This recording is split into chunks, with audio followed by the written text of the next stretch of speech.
মুমিনগণ, যখন তোমাদেরকে জুমার সালাতের জন্য ডাকা হয়, যখন তোমাদেরকে জুমার সালাতের জন্য আহ্বান করা হয়, তখন তোমরা যাবতীয় কাজ ফেলে দিয়ে, ব্যবসা বাণিজ্য যা কিছু আছে সব কিছু ছেড়ে দিয়ে আল্লাহর দিকে ছুটে চলো।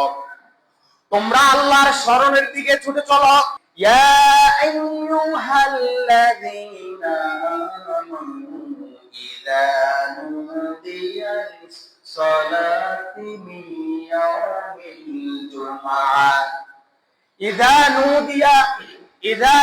নুদিয়া আয় আযান, যখন মুয়াজ্জিন আযান দেয়, আহ্বান করে।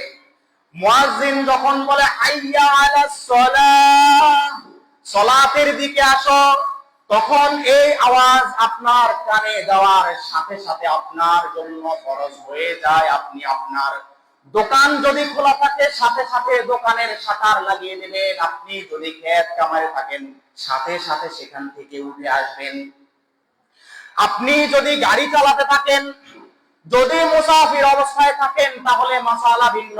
যদি আপনি মুকিম অবস্থায় থাকেন, এলাকায় থাকেন, তাহলে আপনার জন্য ফরজ হয়ে যায়। ব্যবসা বাণিজ্য, দোকান পাট, কাজকর্ম সব ফেলে দিয়ে আপনি সালাতুল জুমার জন্য চলে আসা। সুবহানাল্লাহ। সালাতুল জুমার আযান যখন হয়ে যায়, তখন আল্লাহ তাআলা আপনার জন্য ফরজ করেছেন, আপনি তখন মুয়াজ্জিনের ডাকে সাড়া দিয়ে আপনি সালাতুল জুমার জন্য প্রস্তুতি নেবেন।